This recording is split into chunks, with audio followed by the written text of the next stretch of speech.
Всем привет! Ну что, продолжаю собирать свою прихожую. В сегодняшнем видео вам хочу показать, как собрать данное зеркало, собрать данную полку. В данной полке имеется, как видите, две шуфлядки. Они выдвигаются. Два таких ящичка. Имеется расстояние, где тоже можно что-то положить. В прошлых видео я показывал, как собрать данную вешалку, собрать обувницу. Если кто не видел данное видео, можете посмотреть у меня на канале, я оставлю в рекомендациях. Ну а сейчас показываю полностью этапы сборки. И да, все размеры я оставлю в закрепленном комментарии. Также под вешалкой и обувницей меня просили указать размеры, также будут они оставлены в закрепленном комментарии. Но сразу оговариваюсь о том, что заказанный распил весь размер именно под эту прихожую. То есть если вы захотите точно сделать как у меня, вам она может не подойти и не встать. Та же самая обувница, вешалка, то же самое зеркало. Итак, если вы все-таки захотите сделать мой размер, не забудьте померить эти расстояния между дверями, потолком и полом. Да для чего? Чтобы вас радовала данная мебель. Ну что, меньше разговоров, показываю всю сборку, поехали. Продолжаем собирать прихожую. Как вы видели, недавно я собрал эту вешалку для одежды. Сегодня я хочу собрать эту, получается, полочку под зеркало. Давайте покажу, что мне сегодня понадобится для сборочки. При сборке буду использовать минификсы, они же эксцентриковые стяжки. Буду использовать конфирмат пятерочку. И также буду использовать шканты. Еще для шкантов мне понадобится вот такой клей. Да-да, я его сажу на клей ПВА. Для крепления на стену полки мне понадобятся вот такие полкодержатели скрытого монтажа. Понадобится керно йотовское и понадобится сверло под конфирмат. Для точного измерения всех размеров угольник. Также понадобится шуруповерт. А также сегодня понадобится мне кондуктор для минификс и шкантов. После того, как вы убедились, что вы правильно выставили кондуктор, вы производите сверловку. Я начинаю обычно со шканта. Просверлил. Этим же сверлом прохожу под минификс. И так как его не хватает глубины, переставляю сверло на более длинное.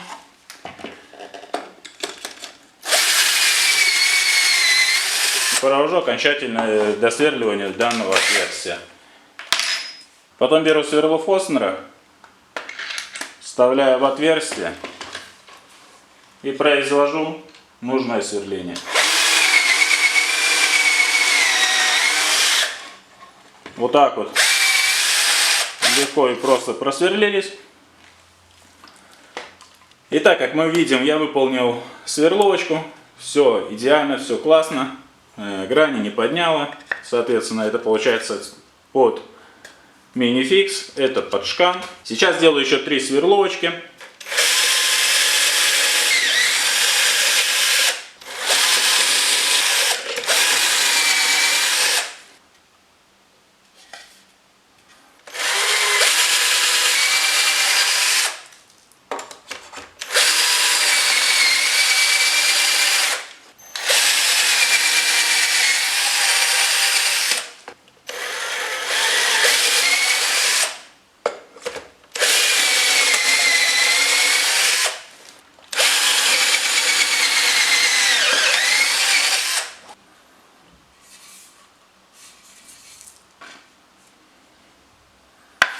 Итак, я произвел сверловку необходимых мне отверстий. Сейчас буду данные детали собирать. В крышке, как вы видите, я засверлился. Дальше надо будет еще 4 таких отверстия сделать. Это получается под шкант и получается под эксцентрик. Сейчас показываю, как я собираю. Получается, промазал ПВА шкант. Вливаю яночкой. Можно протереть, снять лишний клей, можно оставить.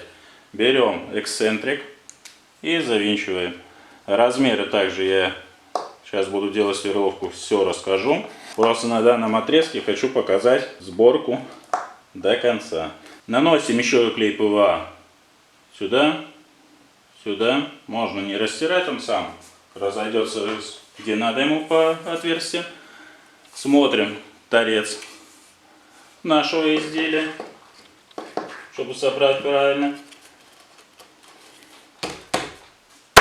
И осаживаем нашу детальку. Берем стяжечку, вставили и подтянули. И таким же образом осаживаем вторую нашу деталь. Опять же смотрим торец изделия.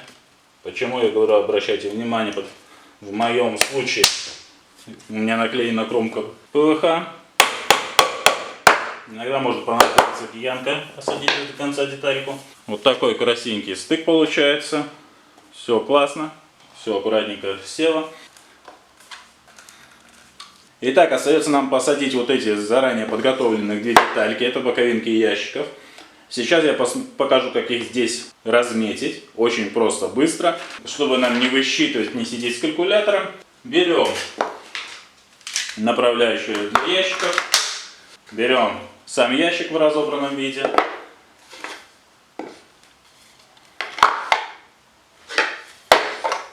Собираем быстренько вот такую конструкцию. Берем нашу боковинку.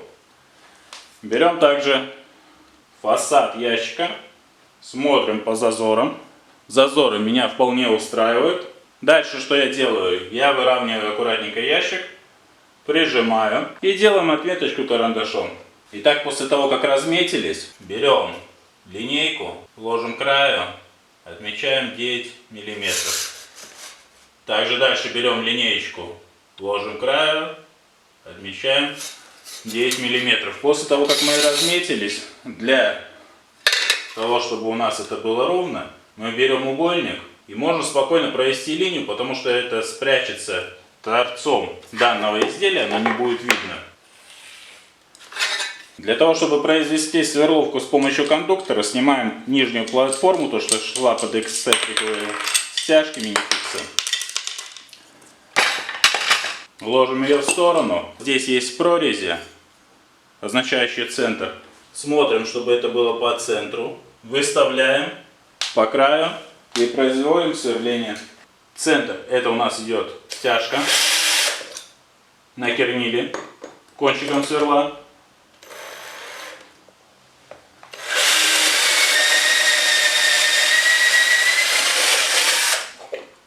А под шкант выполнено полноценное сверление. Тем самым получили накерненное отверстие и получили сверловку под шкант. И ставим сверло на 6. Я сделал такой ограничитель, чтобы видеть глубину сверления. Глубина сверления под эксцентрик идет 11 мм.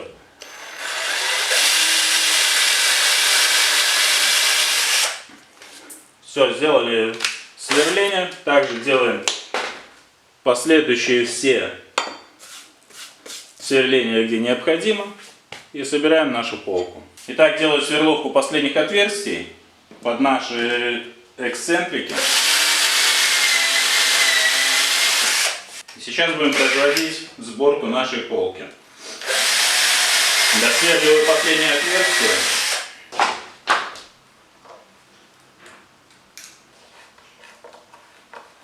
Итак, эксцентрики все поставили на место. Если где-то какой-то криво подошел, чуть-чуть кияночку его подровняли, и будет все хорошо. Берем клей ПВА. Как вы видели, и почему я так делаю, он все равно потом выступает. Соответственно, по шканту он проходит, и лишнее просто высыпает наружу. Прошли все отверстия, берем шканты, и можно по порядочку, можно не по порядку, вбиваем их на свои места с помощью киянки.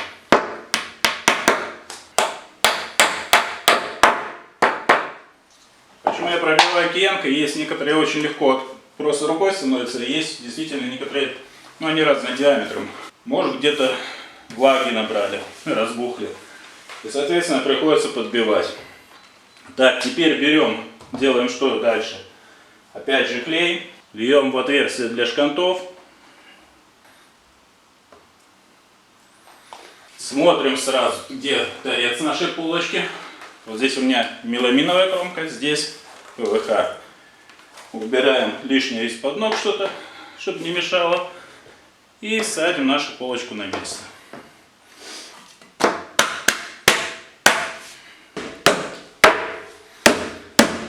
Все, насаживаем, осело. После этого берем эксцентриковые стяжки и закручиваем, тем самым закрепляем наш крепеж. Тем самым наша полочка собрана. Остается только собрать ящики, накрутить фасады и повесить саму полку на скрытый крепеж. Все это я дальше показываю видео.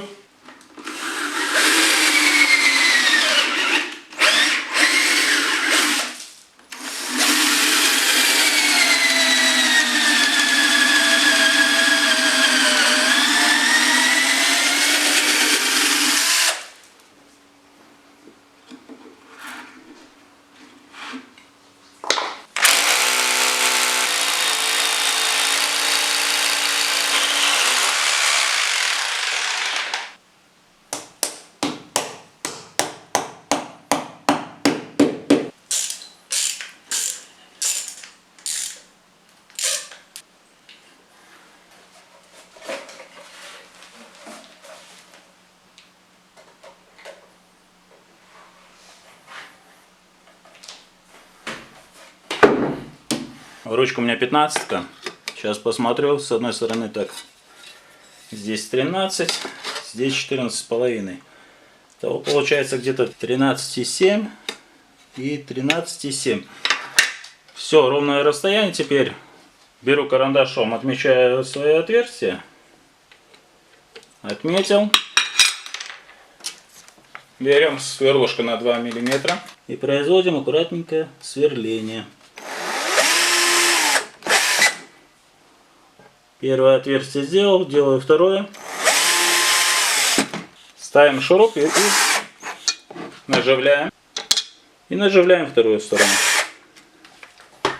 Теперь я перепроверю для себя еще раз размеры. 13,7. 13,7. Так, сейчас ставлю вторую ручку. И ставим нашу полочку на место. Отжимаю до упора. Ну вот все, закончил установочку ручек. Сейчас ставим наши полки на место. И смотрим, что у нас получилось.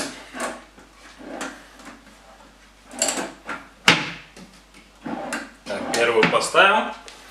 Теперь ставлю вторую. Направляющий пока новенький, садится туго. Все, ну вот как-то вот так вот у меня выглядит моя полка. Очень, кстати, удобно открывать. И при этом, можно сказать, ручки не мешают.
Итак, собрал я рамковое зеркало, как вы видите, выбирал паз фрезой, выбрал в глубину 8 мм, в ширину 5 мм.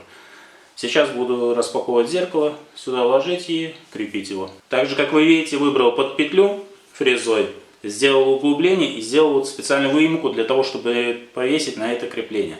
Так как оно выступает сюда на 4 мм, чтобы оно повесло именно на крепеж.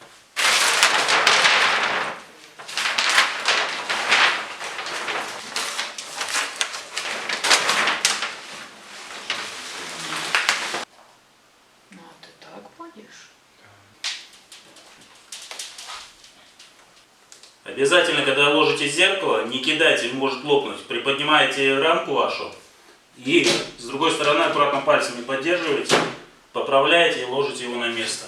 Все остается закрепить, просверлить 2 крепежа и повесить на стенку.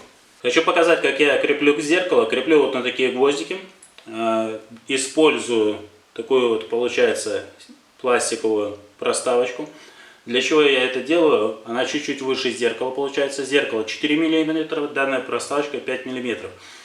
Когда я забиваю гвоздь, тем самым я не упираю в зеркало, исключаю возможность, что оно лопнет. И обязательно делаете следующим образом, когда крепите зеркало. Берете какую-нибудь бумагу, что-нибудь подходящее, картоночку, ложите. Для чего я это делаю? Объясняю. С этой стороны, если вы поцарапаете зеркало, у вас с обратной стороны будет царапина. После того, как вы положили, вы берете гвоздик. У вас стоит прокладочка, как я сказал, выше на 1 мм. И вы спокойно забиваете ваш гвоздь. Потом его чуть-чуть вниз подгибаете, тем самым исключаете царапину на зеркале и исключаете скол под зеркалом. Также я креплю сейчас еще 2 крепежа здесь. Всего я ставлю на каждую сторону, так как зеркало большое, 1210 на 810. Поэтому я креплю по 3 крепежа с каждой стороны.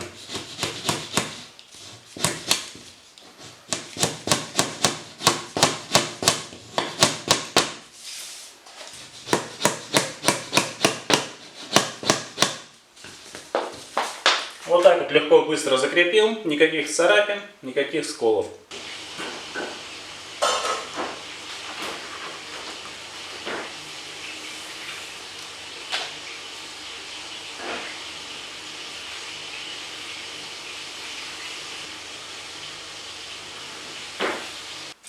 Итак, постарался пробежаться полностью по всем этапам сборки, показал вам, и надеюсь, я вам показал это подробно. Если кому-то что-то непонятно, спрашивайте в комментариях, я вам отвечу.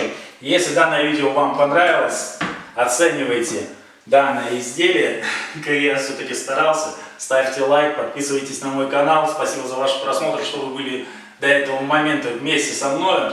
Дальше мне остается, как я говорил, на той клубнице еще собрать полочку, но она не доделана. Кстати, вот вы ее видите в зеркале. Ну, это в следующем видео. И потом я сделаю подробный обзор всей прихожей, покажу полностью, что у меня получилось. На весь инструмент, которым я пользовался в данном видео, ссылочки я ставлю внизу в описании. Я его заказывал на AliExpress. Данные ручки я тоже заказывал на AliExpress. Есть распаковка, есть установка, я показывал, также ставил данное видео, ссылочки тоже оставляю внизу в описании. Спасибо, что был со мной до этого момента, до встречи в новых видео, пока-пока!